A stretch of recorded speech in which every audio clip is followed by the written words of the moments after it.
Estamos en el edificio histórico de la Universidad de Salamanca, en concreto en la capilla del propio edificio. Lo que os quiero enseñar en este momento es uno de los trabajos que he realizado para la propia universidad, que sería la pintura del Vítor de Santa Teresa de Jesús. ¿Cómo llega a mí este trabajo? Digamos que dentro de una de las actividades que yo desarrollo, sería más académica, sería el trabajo de doctorado. Mi directora de tesis, Angélica González, me propone pintar su Vítor.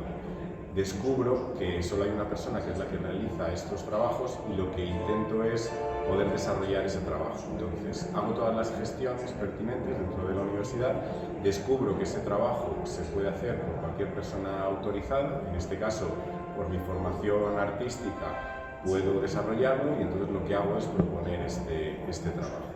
En este caso concreto, seguramente sea uno de los vítores más importantes que yo realicé para la propia universidad, que sería el de Santa Teresa de Jesús. De un lado, en el año 1991, se pintó el Vítor de San Juan de la Cruz y en el momento actual, después de 400 años del centenario, por decirlo así, de la canonización de Santa Teresa y del 100 aniversario de su doctorado, se decide pintar este Vítor, digamos, honorífico, conmemorativo de ese primer doctorado a una mujer que concedió la propia Universidad de Salamanca.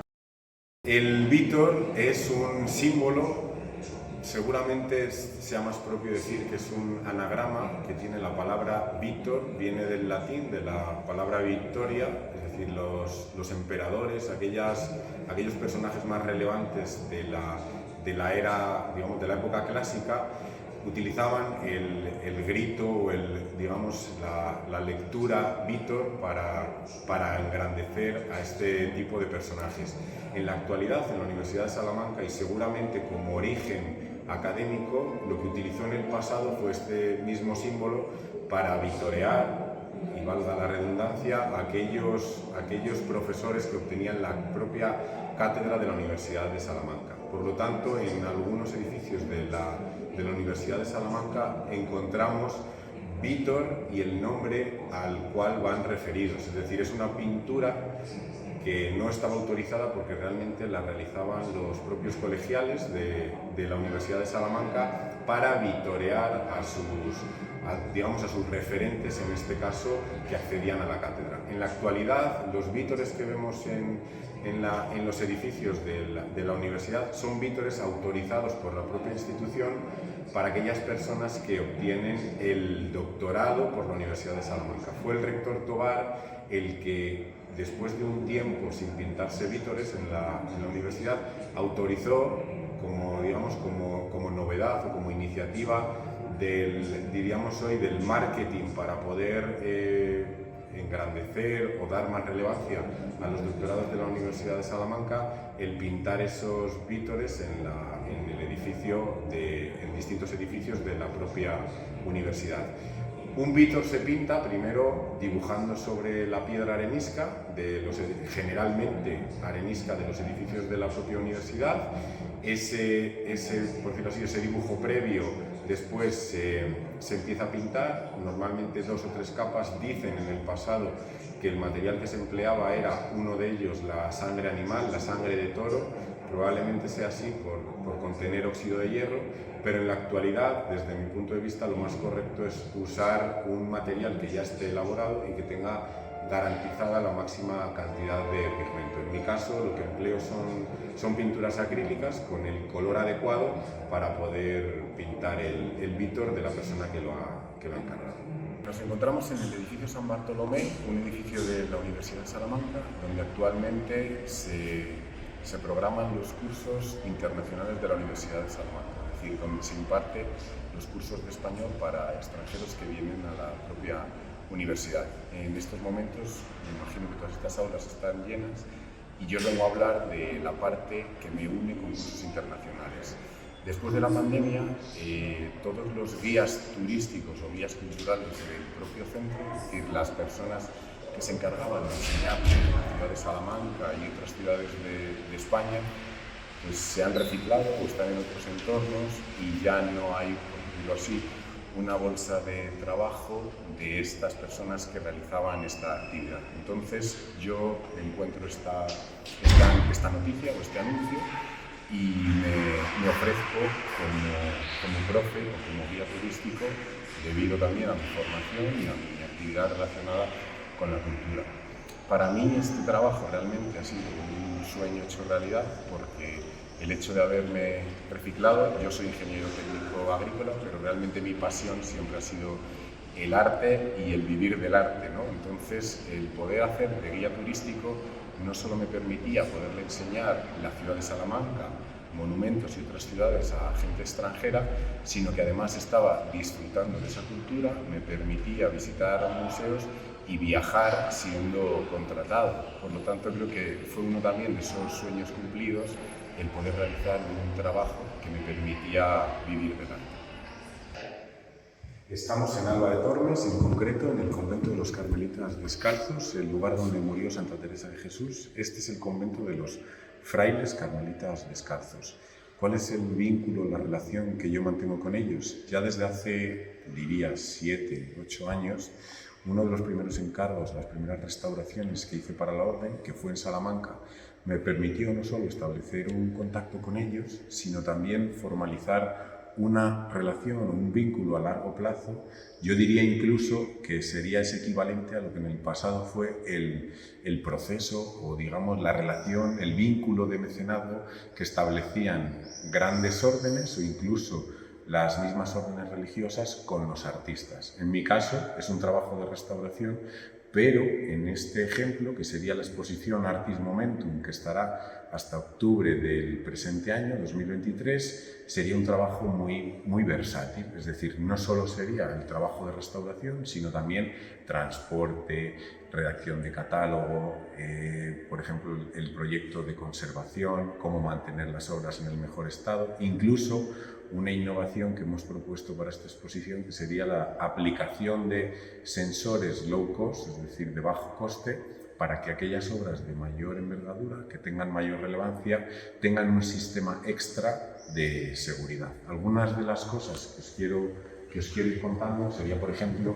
dentro de la magnitud de todas las obras que se encuentran, yo siempre trato de poder aportar algo más de lo que sería el trabajo propiamente de restaurador. En este caso, vemos una talla de San Juan de la Cruz y el problema que tenía es que había perdido varios dedos, por lo tanto la imagen se restauró, es decir, se recuperaron esos dedos, se rehicieron acorde a la otra mano, es decir, a la otra anatomía que tiene, y esto que vemos que es la pluma sería un ejemplo de una pluma impresa con una impresora 3D y después acabada con una técnica cromática, por decirlo así, como si hubiera sido la misma técnica que empleara el artista original. Por lo tanto, lo que en otro momento se habría hecho en madera o en un material más noble, en mi caso lo que permite esta técnica es abaratar los costes, pero también hacer un control mucho más detallado de lo que sería una aplicación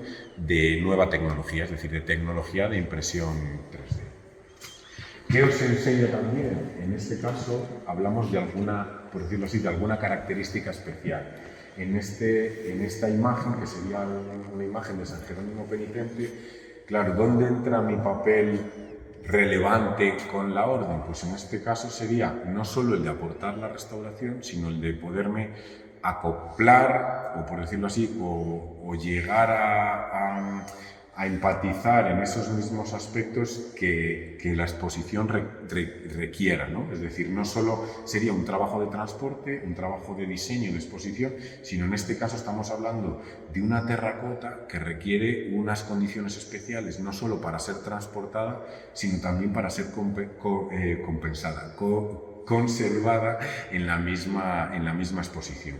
En este caso vemos que el diseño de la peana es un diseño específico a la propia pieza, pero también eso que pensaríamos que sería una imagen probablemente en estilo barroco, lo que hay que detallar en este caso es que la propia imagen es una imagen moderna. Creo que la datación es del año 2021 y lo que nos hace pensar es en ese tipo de imágenes que podían estar creadas en otro momento del pasado. Y otro detalle que sí me acomete a mí sería el propio cráneo de la imagen. Es un cráneo que el artista ha cedido para la exposición, pero que tiene que volver a su taller antes de que finalice la exposición. ¿Y qué es el trabajo que tengo que hacer yo en este caso? Sería o bien el diseñar o bien escanear esta imagen, reproducirla en impresión 3D y volverla a colocar en este lugar. Es decir, sería un añadido, pero en vez de crearlo el artista, lo crearía el restaurador. ¿Qué quiere decir eso? Que al final, en mi caso, aporto un valor añadido a lo que serían las técnicas tradicionales o lo que serían un estereotipo general de restaurador. En mi caso, lo que trato es de ser versátil, de poderme adaptar a las circunstancias y de que si en este caso se requiere algo específico, yo pueda ofrecerlo no solo por mi conocimiento, sino también por ese interés y esa pasión que yo tengo también en trabajar con obras de arte.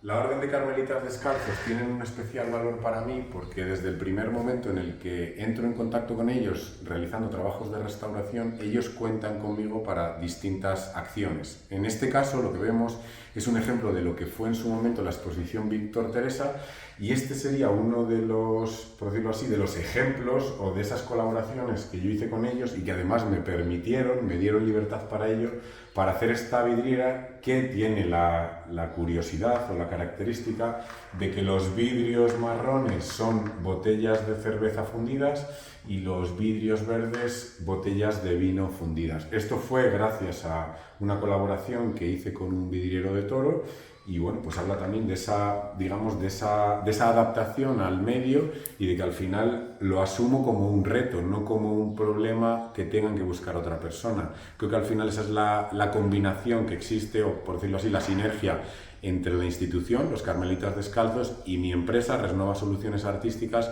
para poder desarrollar trabajos concretos que realmente podrían estar separados y realizados por distintos especialistas.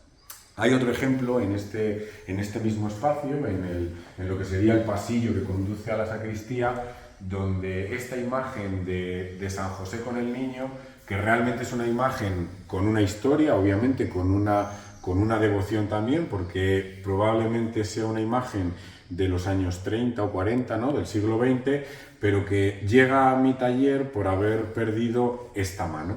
Entonces, aquí hablo de cómo implemento las nuevas tecnologías, igual que en otros casos, de un elemento que estaba perdido, que si yo tengo que hacerlo en madera o encargarlo a un carpintero, probablemente el valor de esa restauración sea superior al valor material de la propia imagen, que es de escayola, es decir, no tiene ningún valor material. En este caso, lo que os puedo enseñar es que esta mano es una imagen, diríamos, de código abierto, es decir, una imagen que yo me encuentro en internet, la imprimo en 3D en distintos tamaños y trato de averiguar cuál sería la mano más adecuada que podría encajar en este caso. Luego, la he policromado igual que si fuera la técnica tradicional de la propia escultura, y en este caso es un elemento añadido, es decir, siguiendo el criterio de restauración, si en algún momento en el futuro se decide que esta restauración no es la adecuada, se podría retirar y hacerla en el material más correspondiente. Mi colaboración con 3 piezas de esta exposición, una sería la de este relieve que representa la imagen de la entrega de la princesa Polixena a lo que diríamos el Niño de Praga, una iconografía muy importante para los carmelitas descalzos, cómo entregan ese niño a los propios frailes en Praga. En este caso, no solo es la adquisición de la obra por parte de la orden, es decir, un tipo de iconografía que está muy poco representada en la historia del arte. En este caso tenía un valor especial que formara parte de la exposición. En mi caso, ¿cuál fue el aporte? Realizar un escaneado 3D del propio relieve, poder elaborar un material digital y que se pudiera utilizar en redes sociales, en web, en difusión, para que aquellas personas que ven la imagen en internet tengan ese atractivo de querer poder visitar la exposición in situ aquí en Alba de Planes. Otro de los ejemplos sería este cuadro que representa a San José con el niño, cuya autoría no es la de José de Rivera, el españoleto, pero sí sería la de un copista de principios del siglo XX, y en mi caso, ¿cuál es la intermediación? Pues que esta obra sale en subasta yo tengo inquietud por ver qué tipo de obras salen en subasta y que tengan una temática relacionada con los carmelitas descalzos. O bien San José con el Niño, o bien la Virgen del Carmen, o bien Santa Teresa de Jesús, o bien San Juan de la Cruz. Digamos que serían esas 4 representaciones más vinculadas a la propia orden. Yo lo que hago es dar un aviso al prior de la orden de que sale a subasta un cuadro con posible interés para la orden y en este caso para la exposición. Entonces la orden delega en mí, digamos, ¿cómo sería? Esa intermediación o esa gestión para poder adquirir la obra en un precio fijo. Es decir, la obra sale en un ejemplo, en este caso creo que fueron 800, 1000 euros, ponemos el tope a lo mejor en 1200, 1300 euros. Si supera ese precio, lógicamente, declinamos la subasta, pero si nos quedamos en ese precio tope, la obra se adquiere y en mi caso cerraríamos el círculo. Si tiene algún tipo de daño, yo haría la restauración y, como es en el caso, el adecuar el marco a la propia obra. Y ya en último término sería esta imagen de San Elías, que sería uno de los patrones, patronos de la orden, igual de los descalzos como de los calzados. Es decir, hay que tener en cuenta que San Elías es representado tanto para los calzados como para los descalzos, y en este caso, ¿qué ocurre? Que es una imagen que estaba presente en la iglesia del convento, pero en algún momento específico donde posiblemente se hubiera perdido la espada, el añadido que le plantean a la imagen es un tipo de espada que no tiene nada que ver ni con la imagen ni con la época en la que se realizó. Entonces, mi trabajo en este caso es que la espada parezca una espada de la época, es decir, del mismo momento en el que fue creada la imagen. Lo que vemos en este caso es, yo partí del mismo patrón, es decir, del mismo alma de madera que se empleó, pero la tallé como si fuera lo que dicen las escrituras, como una espada de fuego, que sería el caso, y luego tiene una imitación al oro, que sería, igual que en otros casos, el de diferenciar aquello que ha añadido el restaurador, que sería diferente a lo que creó el artista en origen. Os presento, este es el taller donde realizo mis trabajos, sería la zona más íntima realmente de mi actividad.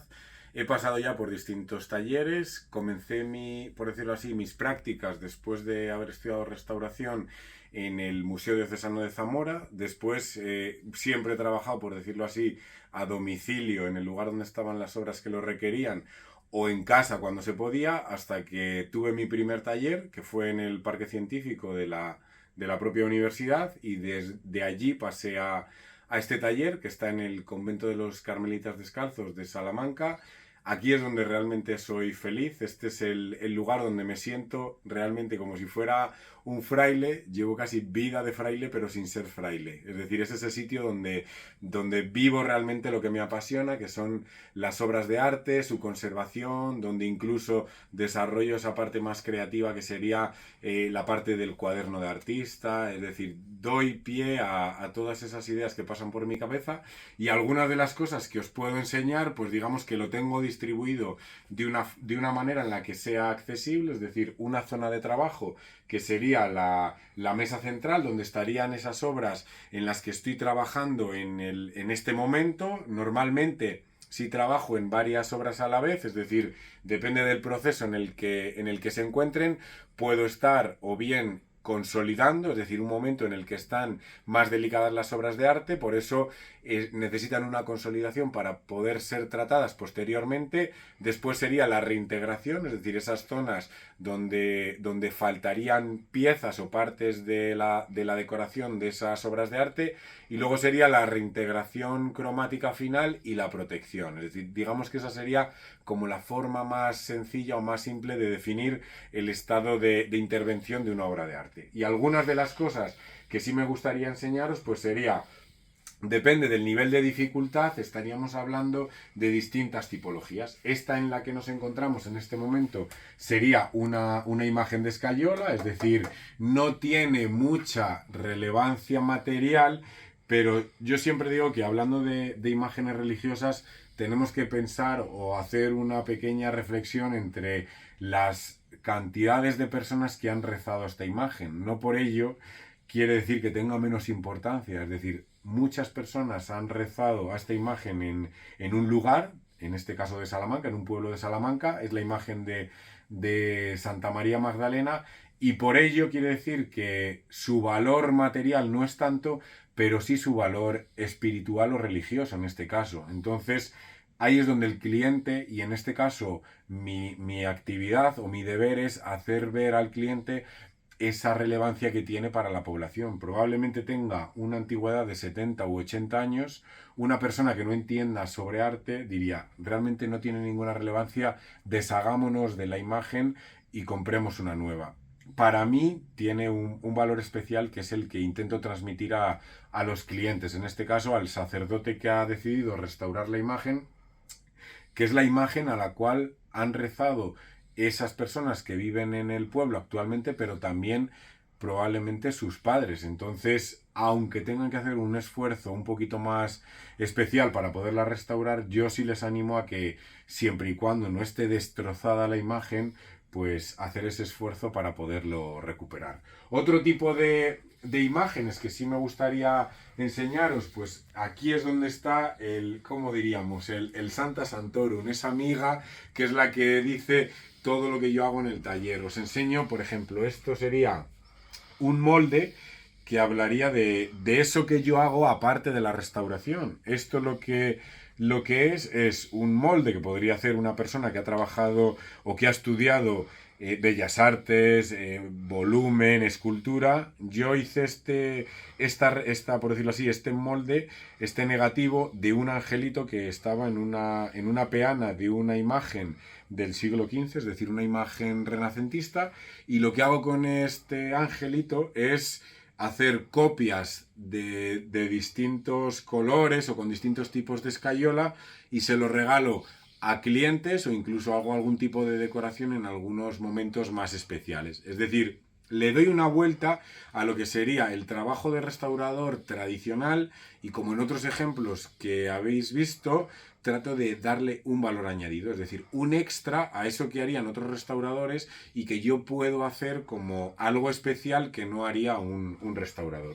Y en ese ejemplo también os enseño. Aquí veis algunas de esculturas que han llegado a mí, no por estar restauradas, pero sí por ver un tipo de exposición que se podían hacer. Es decir, llegan a mí sobre todo para darles un criterio de cómo se podrían exponer. Este es un ejemplo de otro tipo de uso de impresora 3D, con un escaneado que hemos hecho de una imagen del Museo de Salamanca, y cómo ese acabado que podéis percibir, que sería el de acabado en barro. Es decir, ¿qué permite esto? Que yo no tengo que moldear en barro, yo hago una imitación a barro, pero pensad que el peso de esta escultura y el acabado que tiene sería exactamente igual que realizado en barro. Lo que tiene de características es que no pesa, yo lo hago mediante un modelado inicialmente, o puedo incluso haber descargado la imagen de internet y poderla reproducir casi en el material que yo quiera, es decir, la imitación en el tipo de material que me apetezca. Y luego, el origen de todo este tipo de tecnología, pues ¿cuál sería?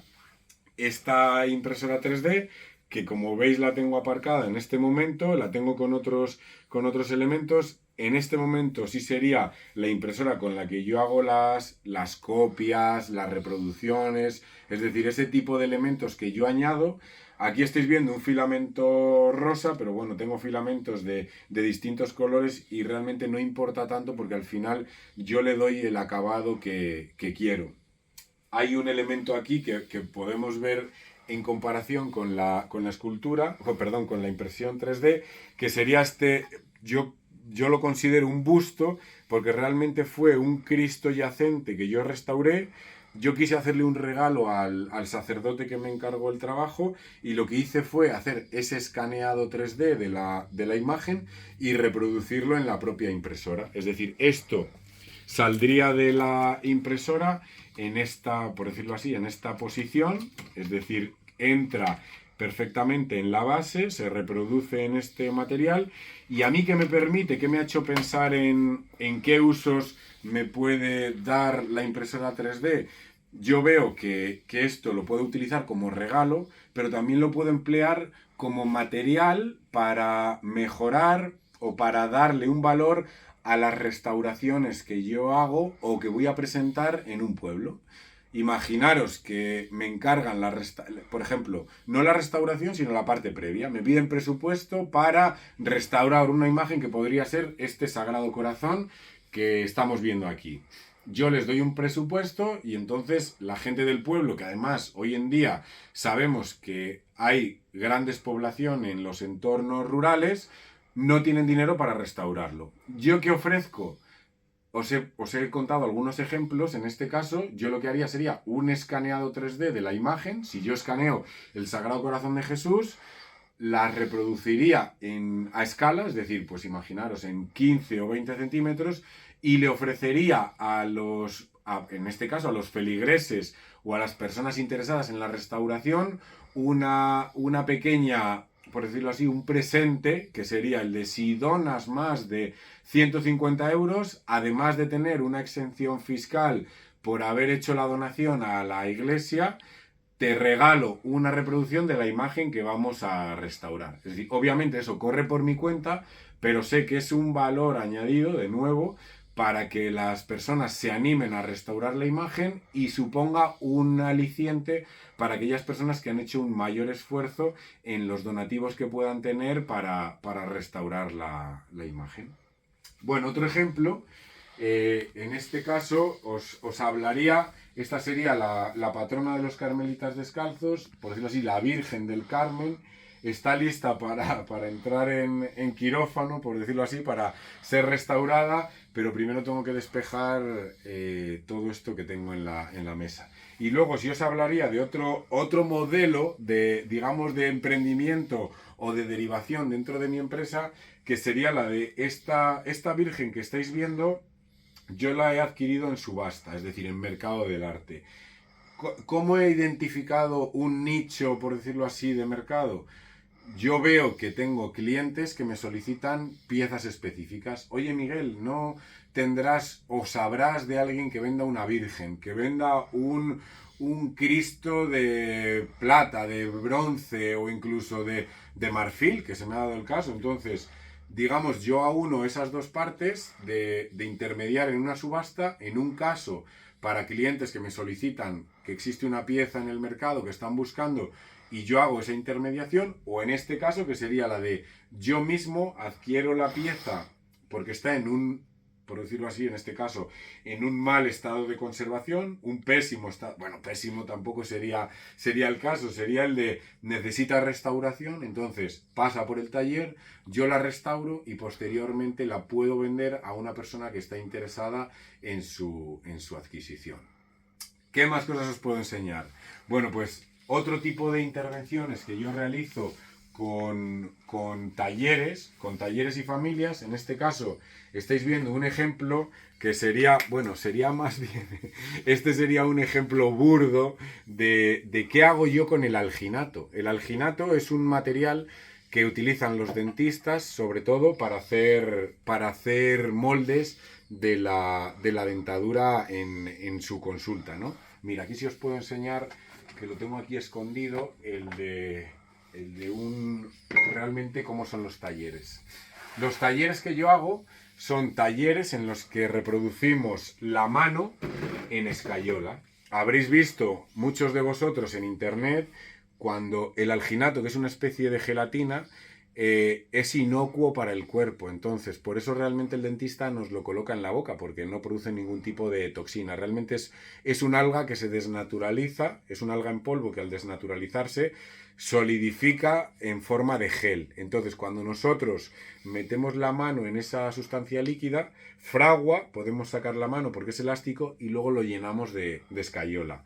Otro modelo digamos, de negocio o de nicho que yo he identificado es hacer este tipo de esculturas con familias. Es decir, montamos talleres en los que los padres van con los niños, llevan a su familia, en este caso podrían ser 2 o 3 personas, ellos introducen la mano en un recipiente, yo les aporto esa mezcla, es decir, el alginato con una determinada proporción de agua, y luego sacamos el positivo en escayola. Estos son algunos ejemplos que yo he hecho con mis propias manos y que al final ese punto de vista que yo tengo también artístico es lo que podemos transmitir a través de las manos, esas formas que se repiten en la naturaleza, y en este caso sería un ejemplo de detener el tiempo. Es decir, la mano que yo reproduzco en este momento no sería la misma mano que después de incluso 1 o 2 años identificaríamos que las arrugas de nuestras manos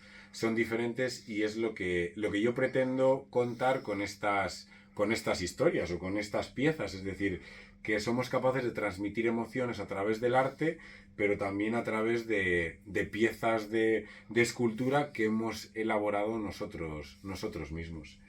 Y bueno, pues para concluir, ¿qué os contaría? Que este es el momento actual de mi actividad profesional, que es donde desarrollo toda esa acción más específica, técnica, de mi acción como restaurador, como artista, como artesano, como profesional del arte, y donde surgen todas esas ideas, y al final es el punto de partida realmente. Es verdad que he recorrido mucho camino, tengo muchas ideas en la cabeza para desarrollar en estos momentos, y pues nada, espero que todo este vídeo que hemos elaborado con tanto cariño, pues que al final encontréis una chispa o un momento para activaros en vuestro campo, que espero sea el sociocultural. Si es otro, pues espero también que os animéis, porque realmente no vivimos en un entorno muy fácil para emprender, pero si quieres encuentras las herramientas para poderlo hacer.